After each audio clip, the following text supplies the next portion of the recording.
We have antiderivatives for many of our basic trig functions. So what we're going to look at here is antiderivatives for powers and products of those. In this video, we'll see powers of sine x and cosine x, products of sine x and cosine x, powers and products of tan x and secant x, and we'll learn some reduction formulas that can be used to evaluate antiderivatives for higher powers. We'll start with some powers of sine x and cosine x. In particular, we'll try to find antiderivatives for cosine squared x and sine squared x. We don't have a known formula for these. Our substitution technique won't work for these. And if we try to use integration by parts, the formulas get more complicated rather than less complicated. It's the exponent that's causing us some issues. So in order to solve these, what we're going to do is use some power-reducing identities for cosine squared and sine squared. In particular, we'll use that cosine squared of x is equal to 1 plus cosine of 2x all over 2, and sine squared of x is equal to 1 minus cosine of 2x all over 2. To antidifferentiate cosine squared, we'll use our power-reducing formula. So we get the integral of 1 plus the cosine of 2x over 2 dx. We'll split up our fraction to create two fractions, so we get 1/2 plus the cosine of 2x over 2 dx, and we can split that into two different integrals. So we have the integral of 1/2 dx plus the integral of cosine of 2x over 2 dx. That second one needs to be solved with a substitution. We'll let u be 2x and du is then 2 dx, which makes 1/2 of du equal to dx. We'll integrate the first, which is going to give us 1/2 of x. Making our substitution in the second, the 2 in the denominator plus the 1/2 in our substitution mean we have a 1/4 of cosine of u du.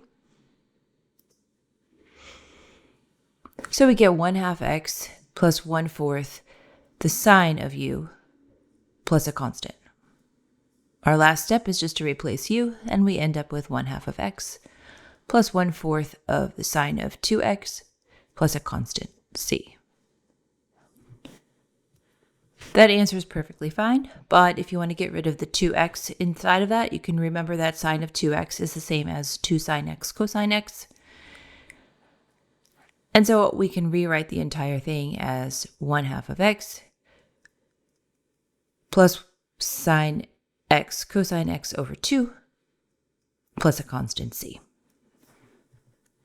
Integrating sine squared is going to proceed in a similar manner. We have a slightly different identity, of course, so we'll start with 1 minus the cosine of 2x over 2.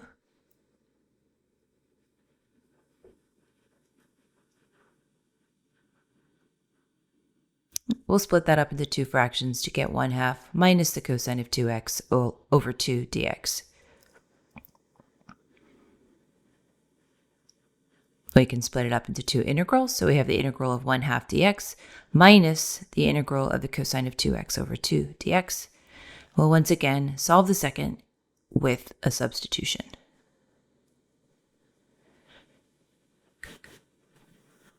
So we antidifferentiate the first, and we get 1/2 of x.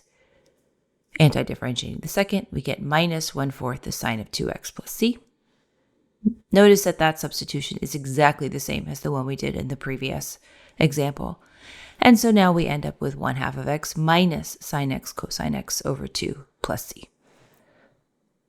We could also choose a slightly different approach. Instead of using the power-reducing identity, we can use a Pythagorean identity and rewrite sine squared of x as 1 minus cosine squared of x dx. Splitting that up, we get the antiderivative of 1 dx minus the antiderivative of cosine squared x dx, which is x minus the quantity x over 2 plus sine x cosine x over 2. That's the one that we worked out for cosine squared just moments ago. And then when we combine that, x minus x over 2 is x over 2, so we get x over 2 minus sine x cosine x over 2 plus a constant, the same answer we saw using the other method. Next, we'll look at what happens when we combine powers of sine x and cosine together. First, we'll consider the case where both of the exponents are even. And we'll see in this case that we're going to use the power reduction trig identities in order to solve these. So let's start with an example, the integral of cosine squared x sine squared x dx. Replacing both cosine squared and sine squared of x with their power reducing formulas gives us 1 plus the cosine of 2x over 2 times 1 minus the cosine of 2x over 2 dx. We'll distribute to multiply that out.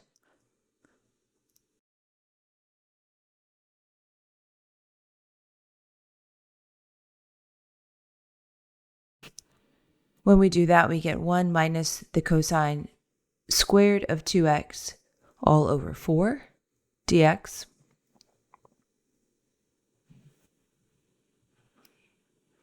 We're going to replace cosine squared of 2x now with its power reducing formula, which gives us 1 plus the cosine of 4x over 2.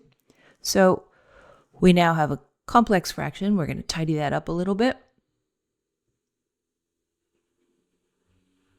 So we have the integral of 2 minus 1 plus cosine of 4x all over 2, getting a common denominator for our numerator, leaving the denominator alone right now. The 2 minus 1 on top gives us 1. Distributing the negative gives us minus cosine 4x. And our new denominator, combining the 2 and the 4, is an 8.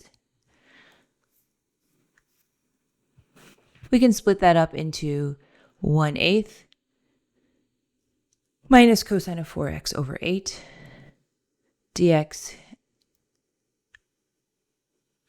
And anti-differentiating that, we get 1/8 of x minus 1 over 32 times the sine of 4x plus c. That last step uses substitutions similar to those in previous examples.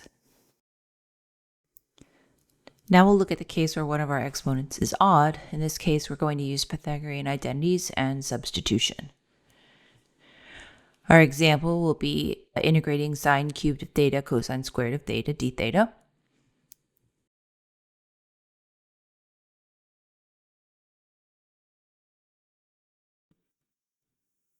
We're going to split the sine cubed up into a sine squared times sine, leaving the cosine squared alone for now.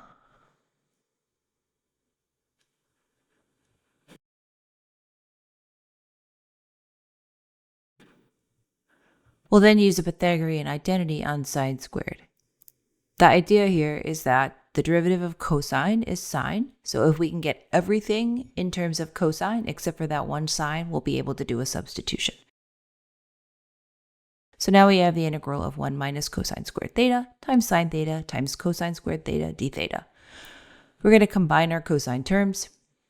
So we're going to end up with the antiderivative of cosine squared theta minus cosine to the 4th of theta, all times sine theta d theta. We're now positioned to do our substitution. We'll let u stand in for cosine of theta, which means that du is going to be negative sine theta d theta.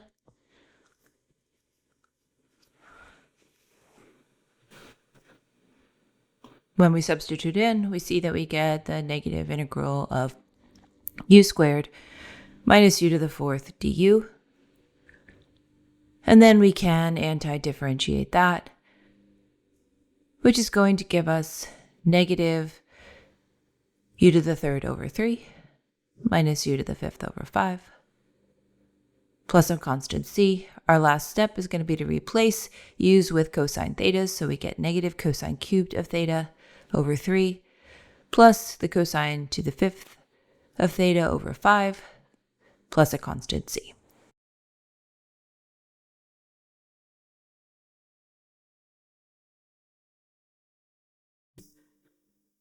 Now we'll look at powers and products of tan x and secant x, noting that if we were to examine problems involving cotangent and cosecant, they would proceed similarly.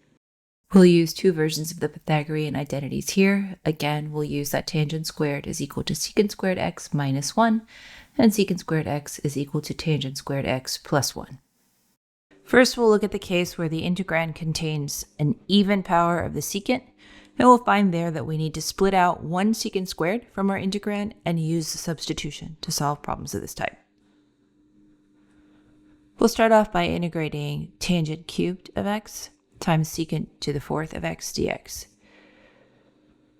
So using our rule of thumb, we're going to replace one of the secant squareds in here. So let's split it up first into tangent cubed x times secant squared x times secant squared x dx. Now we'll replace the secant squared x using a Pythagorean identity. The reason we're doing this is that the derivative of tangent is secant squared. So if we only have 1 secant squared left, we can proceed with the substitution. So we see that this becomes tangent cubed of x times tangent squared x plus 1 times secant squared x dx. And then if we multiply out the first two terms, we get tangent to the 5th of x plus tangent cubed of x, all times secant squared of x dx. We're now ready to start with the substitution. We can let u be tangent of x, and that means du is secant squared of x dx.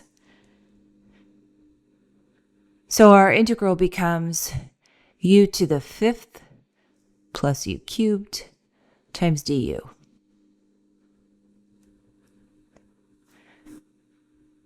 Anti-differentiating, we get 1/6 of u to the 6th plus 1/4 of u to the 4th plus some constant. Substituting back, we get 1/6 of the tangent to the 6th of x plus 1/4 of the tangent to the 4th of x plus the constant c.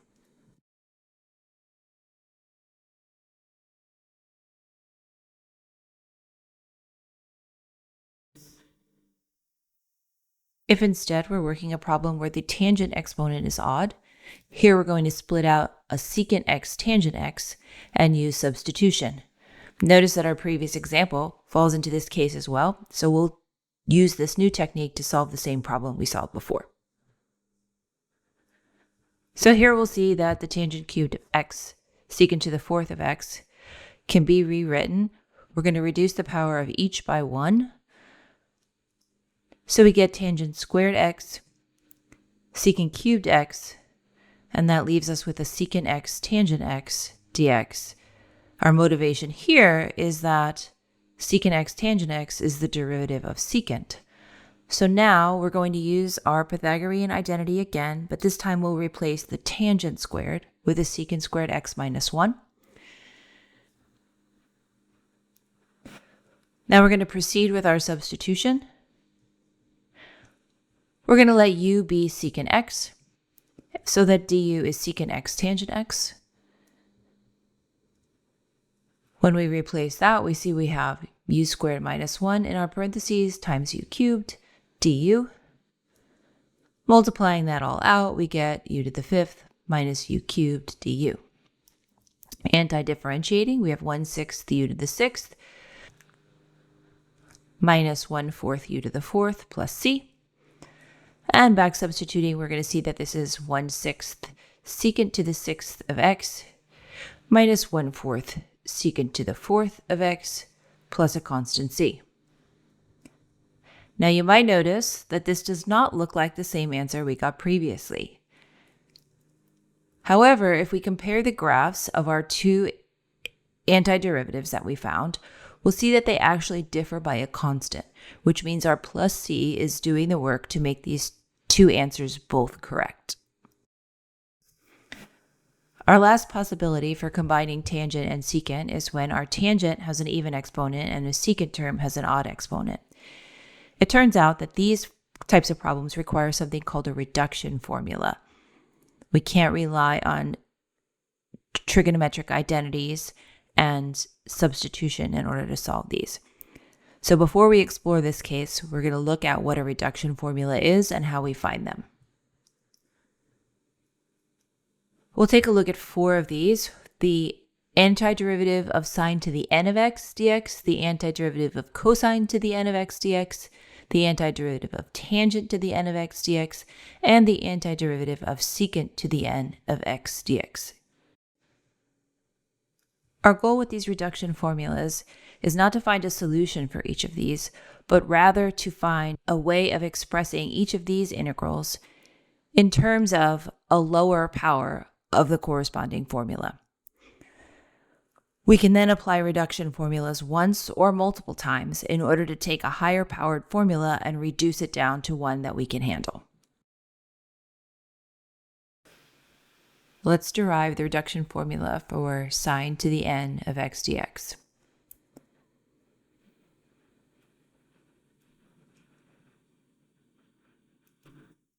We're going to do this by integration by parts. So we'll start off letting u be sine to the n minus 1 of x, which means that du is n minus 1 times sine raised to the n minus 2 of x times the cosine of x, using the chain rule, dx. Then dv is going to be our leftover sine. So dv is sine x dx, which makes v equal to the negative cosine of x. Using our integration by parts formula, we see that this integral of sine to the n of x dx is going to be equal to u times v, which is negative sine to the n minus 1 of x times the cosine of x, minus the integral of v du, which is negative cosine x times n minus 1 times sine to the n minus 2 of x cosine x dx. We'll use a little algebra to tidy this up, so we get negative sine to the n minus 1 of x cosine x, plus we'll pull the n minus 1 out in front, and that leaves us with sine to the n minus 2 of x times cosine squared of x dx. We get negative sine to the n minus 1 x cosine x plus n minus 1 times the antiderivative of sine to the n minus 2 of x. And now we'll use a Pythagorean identity for cosine squared to give us 1 minus sine squared of x dx. When we distribute the sine to the n minus 2x across the parentheses, we can split it up into two integrals. So our first part remains the same, and now we have n minus 1 times the integral of sine to the n minus 2 of x dx minus n minus 1 times the integral of sine to the n of x dx. Notice this is the same exact integral we started with.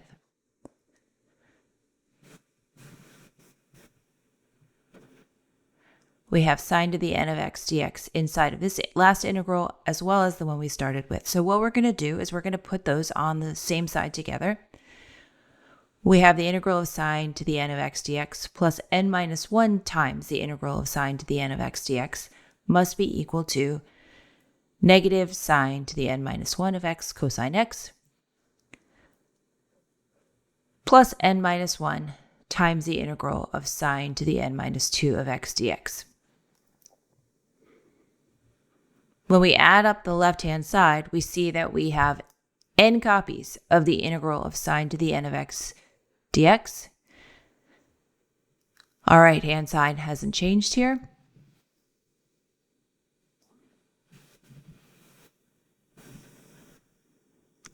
So now if we divide both sides by n, we have our reduction formula for sine to the n of x dx.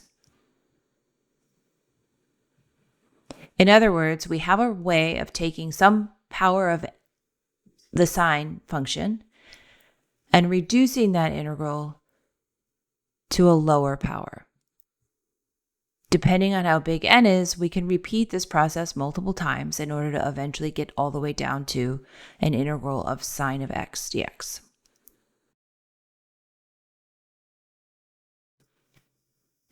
The process for finding reduction formulas for cosine to the n of x and secant to the n of x proceed in a similar manner. Tangent is slightly different, so we'll take a look at that one now.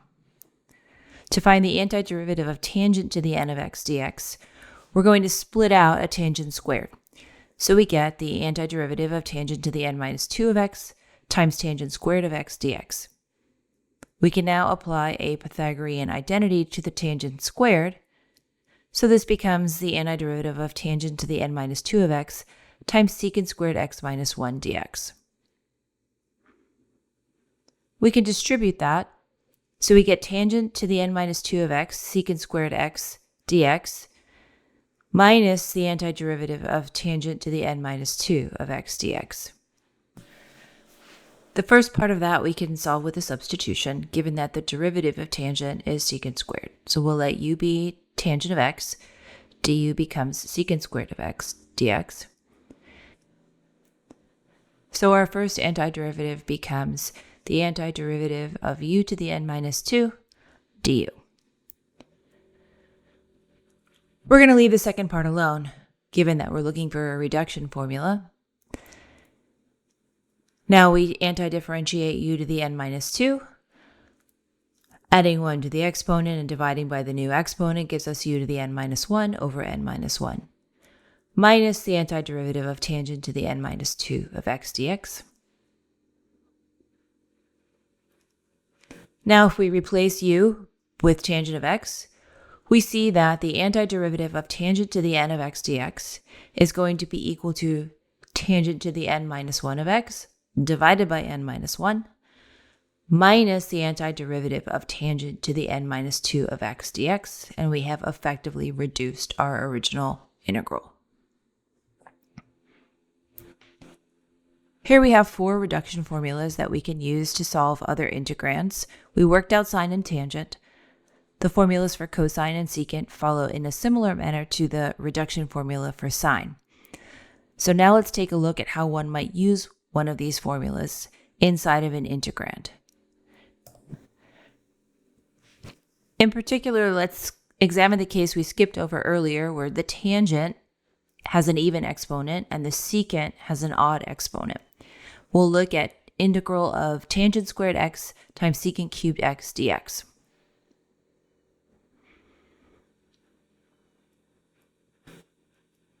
We're going to start by rewriting the tangent using a Pythagorean identity, so we get the integral of secant squared x minus 1 times the integral of secant cubed x dx.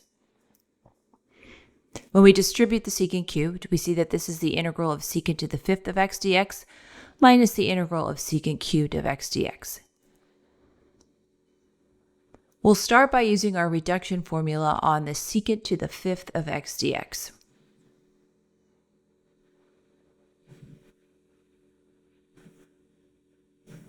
By our rule, this is going to equal secant cubed of x, that's secant to the n minus 2 of x, times tangent of x, all over n minus 1, which is 4, plus n minus 2 over n minus 1, times the integral of secant to the n minus 2 of x dx. So we have 3/4 the secant cubed of x dx. That entire expression is a rewriting of the integral of secant to the 5th of x dx using our reduction formula. We still have a negative integral of secant cubed x dx to consider. So we have secant to the 3rd power of x times the tangent of x over 4. And when we combine 3/4 of the integral of secant cubed x dx and 1 integral of secant cubed x dx with subtraction, we get negative 1/4 the integral of secant cubed x dx. We'll apply the reduction formula one more time with n equals 3 to our secant cubed of x dx integrand. Rewriting the first part, we now apply the reduction formula, so we get minus 1/4 times the entire quantity of secant to the 1st of x, because n minus 2 is equal to 1, all over n minus 1, which is 2, plus n minus 2 over n minus 1, 1/2, times the integral of secant x dx.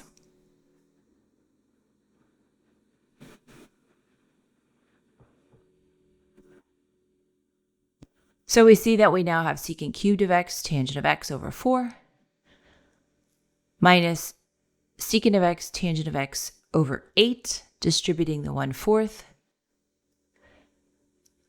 minus 1/8 the antiderivative of secant x dx. This one we worked out previously. We can do this one by a multiplication by 1 trick. The version of 1 that we use is secant x plus tangent x over secant x plus tangent x. We won't do all of the details here, but we'll see that we now have secant cubed x tangent x over 4 minus secant x tangent of x over 8 And then we get 1/8 times the natural log of the absolute value of secant x plus tangent x. And of course, we need a plus c at the end. Let's wrap up with a summary of the techniques we've learned here. When we have powers of sine x or cosine x, for odd powers, we're going to split off a factor and use a Pythagorean identity. When the power is even, we're going to use power reduction identities. 1 plus or minus cosine of 2x over 2. When we have products of powers of sine x combined with cosine x, if both powers are even, we'll use our power reduction identities. If we have at least one odd power, then we can split off one of the term with the odd power and then use a Pythagorean identity with a substitution. When our integrand involves products of powers of tan x and secant x, if the secant power is even, we're going to use a Pythagorean identity and substitution. If the tangent power is odd, we can split off a secant x tangent x and use substitution. And when our integrand involves a case not covered here, we can use one of our reduction formulas in order to take a higher powered trig function and reduce its integral back down to a lower power.